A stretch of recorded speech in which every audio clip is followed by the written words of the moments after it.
हजरत मूसा अलैहिस्सलाम की मिस्र वापसी और फिरौन पर अज़ाब इलाही। मिस्र ताकत का मरकज, और इस ताकत के तख्त पर बैठा था एक मगरूर बादशाह फिरौन।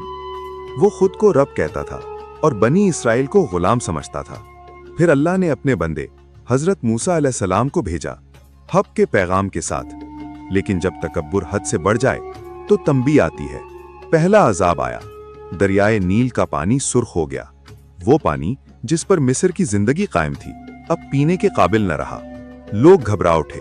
फिर जमीन पर फैल गईं टिड्डियां, खेत खाली हो गए, फसलें मिट गईं। फिर जुएं और कीड़ों ने सुकून छीन लिया। जिस्म, कपड़े, जानवर सब मुतासिर हुए। फिर मेंढक घरों में, महलों में, यहां तक कि शाही महल भी महफूज न रहा। हर बार वो हजरत मूसा से कहते, दुआ करो हम ईमान ले आएंगे। लेकिन जैसे ही अजाब हटता वो फिर मुकर जाते।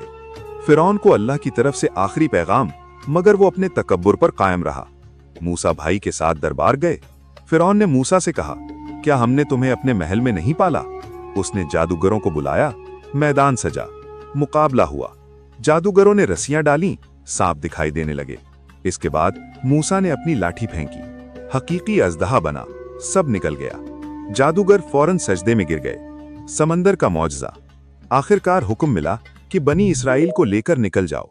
फिरौन लश्कर के साथ पीछे आया, सामने समंदर, पीछे दुश्मन। कौम बोली, हम पकड़े गए। मूसा ने कहा, हरगिज नहीं, मेरा रब मेरे साथ है, वो लस्ता दिखाएगा। फिर खुदा की तरफ से वही आई, असा मारो। समंदर दो हिस्सों में तकसीम हो गया। बनी इसराइल पार हो गए। इसके बाद फिरौन दाखिल हुआ, समंदर वापस आया। फिरौन और उसके सिपाही गर्क हो गए। मरते वक्त ईमान लाया मगर कबूल ना हुआ।